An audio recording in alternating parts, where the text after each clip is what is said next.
Welcome back. Savitramma ಅವರೇ, ನೀವು ಇಲ್ಲಿ ತನಕ ಬಹುಶಃ ನೂರಾರು ಅಂತಹ ಮರಿಗಳಿಗೆ ಹಾಲು ಕುಡಿಸಿ ಪೋಷಣೆ ಮಾಡಿದ್ದೀರಿ. ಹೇಗನ್ಸುತ್ತೆ ನಮ್ಮ ನಾಡಿನೊಳಗೆ ಬಂದಾಗ ರೆಸ್ಕ್ಯೂ ಆಪರೇಷನಲ್ಲಿ ಕೆಲವೊಂದು ಸತ್ತು ಹೋಗಿದ್ದಾವೆ, ಆಮೇಲೆ ಇಷ್ಟು ತನಕ ಎಕ್ಸಾಂಪಲ್ ಅವ್ರು ಕೊಡ್ತಾ ಇದ್ರು, ನಮ್ಗೆ ಅಂದ್ರೆ ಆ ಸಿವಿಕ್ ಸೆನ್ಸ್ ಎಷ್ಟು ಕಳ್ಕೊಬಿಟ್ಟಿದ್ದೀವಿ ನಾವು ಅಥವಾ ಅಡ ಇಟ್ಬಿಟ್ಟಿದ್ದೀವಿ ಅಂದರೆ, ಒಂದು ಪ್ರಾಣಿಗೆ ಏನಾದರೂ ಪೆಟ್ಟಾಯಿತು ಅಂದರೆ ನವಿಲ್ನೂ ನೋಡ್ತಾ ಇದ್ವಿ, ನವಿಲ್ ಒದ್ದಾಡ್ತಾ ಇದೆ, ಅದ್ರ ಗರಿನೆಲ್ಲ ಕಿತ್ಕೊಳ್ಳೋಕ್ಕೆ ಹಾತೊರಿತಾ ಇದ್ದಾರೆ ಜನ. ಅಂದರೆ ಯಾವ ಪ್ರಮಾಣದಲ್ಲಿ ನಮ್ಮ ಮೈಂಡ್ ಸೆಟ್ ಅನ್ನೋದು ಹಾಳಾಗೋಗ್ಬಿಟ್ಟಿದೆ ಅಂತ. ಒಬ್ಬ ಪ್ರಾಣಿ ಪ್ರಿಯರಾಗಿ ನಮ್ಮ ಈ ವರ್ತನೆ ಕಾಡು ಪ್ರಾಣಿಗಳ ಮೇಲೆ ಏನು ಅನ್ಸುತ್ತೆ? ಎಷ್ಟು ಬೇಜಾರಾಗುತ್ತೆ ನಿಮಗೆ? ನಮಗೆ ಬೇಜಾರಾಗುತ್ತೆ ಮೇಡಮ್. ಅಲ್ಲಿ ಬರೋವಂತ ಅಂದರೆ ಒಂದು ಕಾಲಿಲ್ಲ, ಒಂದು ಕೈ ಇಲ್ಲ, ಮತ್ತು ಒಂದು ತೀರಾ ಸುಸ್ತಾಗಿರ್ತದೆ ಅಂಥವನ್ನೆಲ್ಲ ತರ್ತಾರೆ. ಒಂದು ದಿವಸದ ಮರಿನೂ ಬರುತ್ತೆ ಅಲ್ಲಿ, ಒಂದು ದಿವಸದ ಮರಿನೂ ಬರುತ್ತೆ. ಅಂಥ ಮರಿಗಳ್ನೆಲ್ಲ ನಾವು ನೋಡ್ಕೊಂಡು ಬಂದಿದ್ದೀವಿ. ಇನ್ನೊಂದು ಏನು ಹೇಳ್ತೀನಿ ಅಂದರೆ, ಈ ಚಿಕನ್ ಕಟ್ ಮಾಡ್ತಾರೆ ಹಲ್ವಾರು ಕಡೆ, ಕಟ್ ಮಾಡಿಬಿಟ್ಟು ಈ ಕಡೆ ಕಾಡು ಈ ಕಡೆ ಊರು, ಆ ರೋಡ್ ಸೆಂಟ್ರಲ್ಲೇ ಹಾಕ್ಬಿಟ್ಟು ಬಂದಿರ್ತಾರೆ. ಅದೇನು ಮಾಡುತ್ತೆ, ನೈಟು ಆ ವಾಸನೆಗೆ ಬಂದೇ ಬರ್ತವೆ. ನಾಯಿಗಳು ಗುಂಪು ಅಲ್ಲಿರ್ತಾವೆ. ನಾನು ನೋಡ್ದಂಗೆ ನಾಯಿಗಳು ಗುಂಪಿದೆ. ನಾವು ಬೆಳಗ್ಗೆ ಒಂದು 5:30 ಹಂಗೆ ಹೋಗ್ಬೇಕು, ನಮ್ಮೂರಿಗೆ ಕಾಡಲ್ಲೇ ಹೋಗ್ಬೇಕು. ಆ ಕಡೆಯಿಂದ ಚಿರತೆ ಐತೆ, ಈ ಕಡೆಯಿಂದ ನಾಯಿ ಐತೆ. ಅವಾಗ ಏನು ಮಾಡುತ್ತೆ ಹೇಳ್ರಿ ಮೇಡಮ್? ಬೆಂಗಳೂರಲ್ಲಿ ಎಲ್ಲಾ ಮಟನ್ ಶಾಪ್ಗಳದು ಕೋಳಿದಿರ್ಬೋದು, ನಾಯಿದಿರ್ಬೋದು, ಮತ್ತೆ ಯಾವುದೇ ಪ್ರಾಣಿದಿರ್ಬೋದು ಏನ್ ಮಾಡ್ತಾರಲ್ಲ, ಆ ವೇಸ್ಟೇಜ್ ಎಲ್ಲ ತಂದು ರೋಡಲ್ಲಿ ಕಾರ್ಪೊರೇಷನ್ ಗಾಡಿಗೂ ಕೊಡಲ್ಲ, ಗಾಡಿ ಕೊಡೋಕೆ ಹೋದ್ರೆ ಅವ್ನು ತಗೊಳೋದಿಲ್ಲ. ಅವಾಗ ನಾವು ಹೋಗ್ತಾ ಇದ್ದೀವಿ, ಆ ಕಡೆಯಿಂದ ಚಿರತೆ ಐತೆ, ಈ ಕಡೆಯಿಂದ ನಾಯಿಗಳು ಫುಲ್ಲು ಅಟ್ಯಾಕ್. ಅವಾಗ ನಮಗೆ ಭಯ ಆಯಿತು. ನಮ್ಮ ಹುಡುಗ ಭಯ ಬಿದ್ದಿಲ್ಲ. ಆಮೇಲೆ ಗಾಡಿ ಅಷ್ಟು ದೂರದಲ್ಲಿ ನಿಲ್ಲಿಸ್ಬಿಟ್ಟು ಕಲ್ ತಗೊಂಡು ಅದನ್ನ ನೋಡಿಸಿ ನಾಯಿಗಳನ್ನ ಸೇಫ್ಟಿ ಮಾಡ್ದ ಅವನು. ಅಪ್ಪ ಹಿಂಗೆಲ್ಲ ಹೋಗ್ಬಾರ್ದು ಕಣೋ, ಅಕಸ್ಮಾತ್ ಏನೋ ಹೆಚ್ಚು ಕಮ್ಮಿ ನಮ್ಗಾದ್ರೆ ಆ ಥರ ನಾವು ಕಂಡು ನೋಡಿದ್ದೀವಿ. ಮೇಡಮ್, ಇನ್ನೊಂದೇನಂದ್ರೆ ಆ ಥರ ಮಾಡಬಾರ್ದು. ಇವತ್ತೇನಾಗಿದೆ ಅಂದ್ರೆ, ಈಗ ಬೆಂಗಳೂರು ನಗರದಲ್ಲಿ ಇಷ್ಟು ದೊಡ್ಡ ವಿಸ್ತರಣೆ ಆಗಿರೋದ್ರಿಂದ ಸರ್ಕಾರ ಆಯಾ ವಾರ್ಡ್ಸ್ಗಳು, ಇವಾಗ ವಾರ್ಡ್ಸ್ಗಳಲ್ಲಿ ನಾವು ಎಷ್ಟು ವಿಸ್ತಾರ ಮಾಡಿದ್ವಿ, ಎಷ್ಟು ಚಿಕನ್ ಶಾಪ್ಗಳಿದೆ, ಎಷ್ಟು ಮಟನ್ ಶಾಪ್ಗಳಿದೆ, ಅವ್ರಿಗೊಂದು ಮಾರ್ಗಸೂಚಿ ಕೊಡಬೇಕು. ಇವತ್ತು ಹಣಬೆಗಳ ತರ ಉಟ್ಕೊಂತಾ ಇದಾವೆ ಚಿಕನ್ ಶಾಪ್ಗಳು, ಮಟನ್ ಶಾಪ್ಗಳು. ಯಾರು ಬೇಕಾದ್ರೂ ಬಿಸ್ನೆಸ್ ಮಾಡಬಹುದು. ಹೆಚ್ಚಾಗಿ ನಮಗೆ ಇನ್ನೊಂದು 4 ದಿನದಿಂದಲೂ ಒಂದು ಚಿರತೆಯನ್ನ ಹುಡುಕಕ್ ಆಗ್ತಾ ಇಲ್ಲ ಅಂದ್ರೆ ಫೇಲ್ಯೂರ್ ಯಾರ್ದು? ಮೇಡಮ್, ಸಿಗಲ್ಲ ಬಿಡಿ, ಅದು ಯಾಕೆ ಸಿಗಲ್ಲ? ಅವಕ್ಕೆ ತನ್ನದೇ ಆತಂಕ ಇರುತ್ತೆ. ನಾನು ಈಗಲೂ ಸುಮ್ಮನೆ ನ್ಯಾಯ ಕರೆಕ್ಟ್ ಆಗಿ ಬೋನ್ ಇಟ್ಬಿಟ್ಟು ಇವರು ಇದು ಮಾಡಿದ್ದಾರೆ ಸರ್. ಹಂಗಲ್ಲ ಬೀಳಲ್ಲ, ಸುಮ್ಮನೆ ಸರ್. ಅವ್ರನ್ನೇ ಕೇಳಿ, ಎಕ್ಸ್ಪರ್ಟ್ಸ್ ಇದಾರೆ. ಅಲ್ಲಲ್ಲ ಅಮಲಾ ಮೇಡಮ್, ನಾವು ಹೋಗ್ಬಿಟ್ಟು ಸುಮ್ಮನೆ ಬೋನಿ ಕಿತ್ತ ತಕ್ಷಣ, ಕೋಳಿ ಕಿತ್ತ ತಕ್ಷಣ ಬಂದ್ಬಿಡೋಣ. ರೆಸ್ಕ್ಯೂ ಹೆಂಗ್ ನಡೀತದೆ? 4 ದಿನದಿಂದ ಇದಾರೆ, ಅಲ್ಲೇ ಇದಾರೆ ಅಂತ ನಾವು ನ್ಯೂಸ್ ಓದ್ತಾ ಇದೀವಿ. ಈ ಡ್ರೋನ್ ಗಿಡ್ನೆಲ್ಲ ಯೂಸ್ ಮಾಡೋದನ್ನ ಮಾಡ್ತಾ ಇದಾರಾ? ಯಾವ ಡ್ರೋನ್ ಇಲ್ಲ ಮೇಡಮ್. ಬೋನ್ ಒಳಗಡೆ ಹೋಗ್ಬಿಟ್ಟು ನಾಯಿ ಬಿದ್ದೈತೆ. ಅಲ್ಲ, ಇವರೇ ಬಿಟ್ಟಿರ್ತಾರೆ. ಅದಲ್ಲ, ನಾಯಿ ಬಿದ್ದಿದೆ. ಇವ್ರು ಚಿರತೆಗೆ ಅಂತ ಬೋನಿಕ್ಕಿದ್ದಾರೆ, ಅದ್ರೊಳಗಡೆ ಬಂದು ನಾಯಿ ಬಿದ್ದ. ಸರ್, ನಾನು ಹೇಳ ಬರೀ ಬೋನ್ ಇರ್ತಾರೆ ಅಥವಾ ನಾಯಿ ಇಟ್ಟಿರ್ತಾರ? ಬೋನ್ ಒಳಗಡೆ ಒಂದು ಕೋಳಿ ಇಟ್ಟಿದ್ದಾರೆ. ಆ ಕೋಳಿ ಹಿಡಿದಕ್ಕೆ ಚಿರತೆ ಬರ್ತದೆ ಅಂತ ದಿನ ಅದ್ರ ಟೈಮ್ಗೆ ಬರ್ತದೆ ಮೇಡಮ್. ನಮ್ಗೆ ಒಂದೇನಂದ್ರೆ, ನಾನು ಚಿರತೆಗೆ ಧನ್ಯವಾದ ಹೇಳ್ತೀನಿ. ಅಟ್ಲೀಸ್ಟ್ ಆ ಬಂದ ಏರಿಯಾನಾದ್ರೂ ನಮ್ಮ ಏರಿಯಾನಾದ್ರೂ ಕ್ಲೀನ್ ಮಾಡಿ ಭಯ ಎಕ್ಸ್ಪೋರ್ಟ್ ಆದ್ರೂ ಹೋಗ್ತಾ ಇರಲ್ಲ.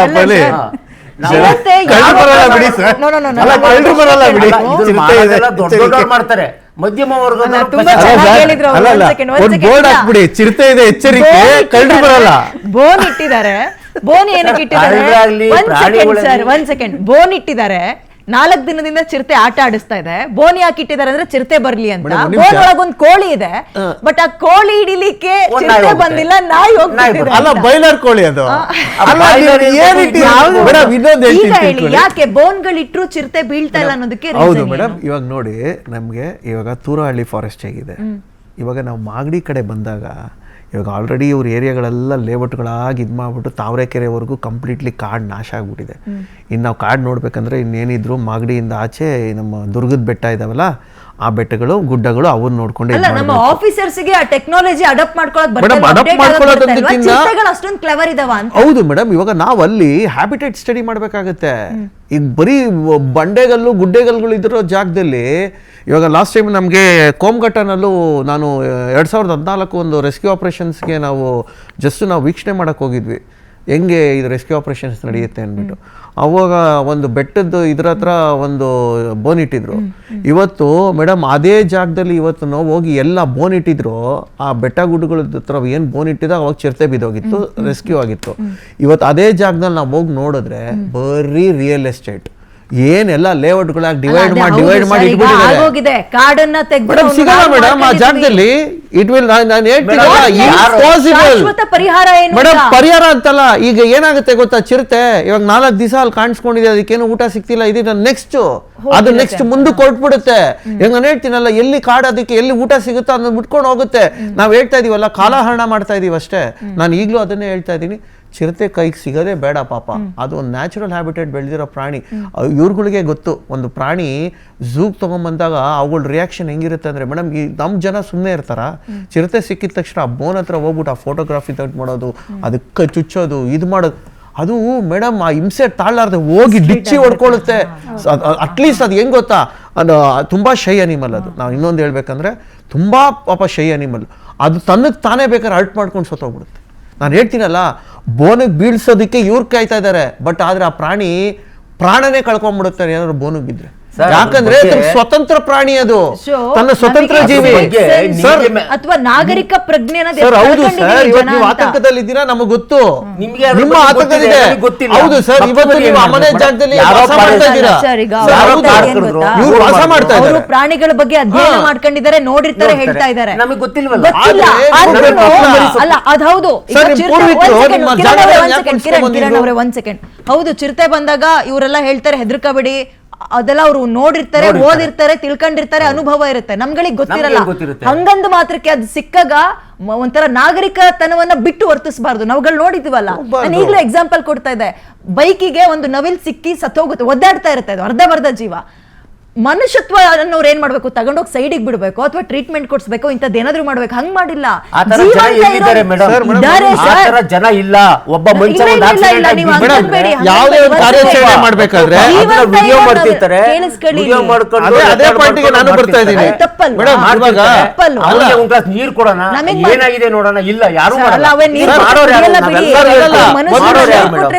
ಏನಾಗ್ತಿದೆ ಗೊತ್ತಾ, ಒಂದು ಕಾರ್ಯಾಚರಣೆ ನಡಿಬೇಕಾದ್ರೆ ಅಲ್ಲಿ ನಮ್ಮ ಒಂದು ಡಿಪಾರ್ಟ್ಮೆಂಟ್ ಬರುತ್ತೆ, ಫಾರೆಸ್ಟ್ ಡಿಪಾರ್ಟ್ಮೆಂಟ್ ಬಂದಿದ ತಕ್ಷಣ ಅಲ್ಲಿನ ಸಾಮಾನ್ಯ ನಾಗರಿಕರಿಗೆ ಒಂದು ಸಿವಿಕ್ ಸೆನ್ಸ್ ಇರುತ್ತಾ, ಏನೋ ಅಲ್ಲಿ ಚಿರತೆ ಬಂದ್ಬಿಡ್ತು ಅಂದಿದ ತಕ್ಷಣ ಫಾರೆಸ್ಟ್ ಡಿಪಾರ್ಟ್ಮೆಂಟ್ ಅವ್ರನ್ನ ಮೇಲೆ ಅಟ್ಟಿಸ್ಕೊಂಡು ಹೋಗೋದು, ಗಲಾಟೆ ಮಾಡೋದು, ಇದು ಮಾಡೋದು.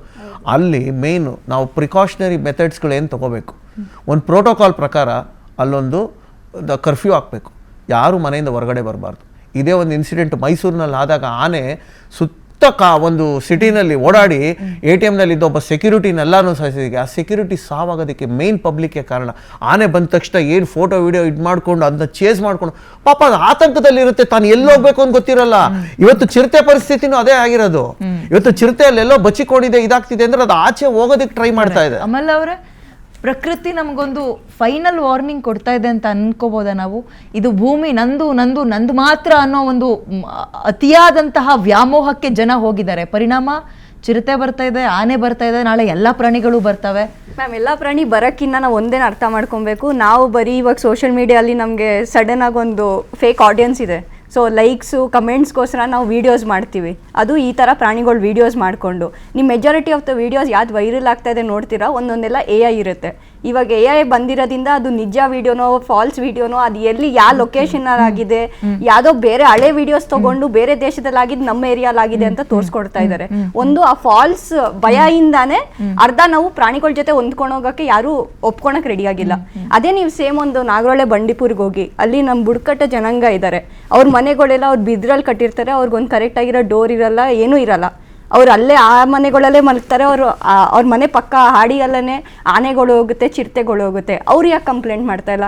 ಯಾಕಂದ್ರೆ ನಮ್ಮ ಆ ಪ್ರಾಣಿ ಜೊತೆ ನಾವು ಹೊಂದ್ಕೊಂಡು ಹೋಗ್ಬೇಕು, ಅದು ಸುಮ್ಮನೆ ನಮ್ಗೇನು ಮಾಡಲ್ಲ ಅಂತ. ಮತ್ತೆ ನಾವೆಲ್ಲ ದೇವಸ್ಥಾನಗಳಲ್ಲಿ ಹೋಗ್ಲಿ, ದೇವರಲ್ಲಿ ನೋಡ್ಲಿ, ಯಾವುದೋ ಒಂದು ಪ್ರಾಣಿ ಅದಕ್ಕೆ ಅಸೋಸಿಯೇಷನ್ ಆಗಿರುತ್ತೆ, ನಾವು ಆ ಪ್ರಾಣಿನ ಪೂಜೆ ಮಾಡ್ತೀವಿ. ಸೊ ಯಾವತ್ತೇ ಆಗಿರಲಿ ಯಾವುದೇ ಪ್ರಾಣಿ ಅದು ಸುಮ್ಮನೆ ಬಂದು ನಮ್ಮನ್ನು ಬೇಟೆ ಆಡಲ್ಲ. ಎಸ್ಪೆಷಲಿ ಚಿರತೆನೂ ನೀವು ಯಾವ ವಿಡಿಯೋನೇ ನೋಡಲಿ, ಅದು ಜಾಸ್ತಿ ರಾತ್ರಿ ಹೊತ್ತೇ ಓಡಾಡೋದು, ಇಲ್ಲ ಮನುಷ್ಯರು ಕಮ್ಮಿ ಇರೋ ಟೈಮು, ಇಲ್ಲದೆ ಇರೋ ಟೈಮಲ್ಲೇ ಓಡಾಡೋದು. ಸೊ ಅದು ನಮ್ಮ ಕಾಂಪಿಟೇಷನ್ ಅಂತ ಫಸ್ಟು ನಾವು ಅರ್ಥ ಮಾಡ್ಕೊಬೇಕು. ಮತ್ತು ಅದು ನಮಗೆ ಥ್ರೆಟ್ ಅಲ್ಲ. ನಾವು ಮಕ್ಕಳಿಗೆ ಆದರೆ ಪ್ರಿಕಾಷನ್ ಕೊಡಬೇಕು.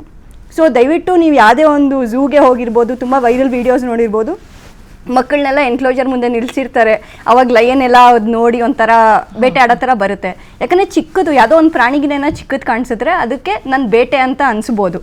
ಸೊ ಅದಕ್ಕೆ ಮಕ್ಕಳನ್ನ ದಯವಿಟ್ಟು ಕಾಪಾಡಿ, ಒಬ್ಬೊಬ್ಬನೇ ಆಚೆ ಹೋಗೋಕೆ ಬಿಡಬೇಕು. ಎಸ್ಪೆಷಲಿ ಕತ್ಲಾದ್ಮೇಲೆ ನಿಮ್ಗೆ ಗೊತ್ತು ಆ ಪ್ರಾಣಿ ಏನನ್ನ ಅಲ್ಲಿ ಸೈಟಿಂಗ್ ಇದ್ರೆ ಭಯ ಬೀಳಕ್ಕಿಂತ ನಾವೇನು ಪ್ರಿಕಾಷನ್ ತಗೊಬೇಕು ಅಂತ ನಾವು ಯೋಚನೆ ಮಾಡಬೇಕಾಗತ್ತೆ.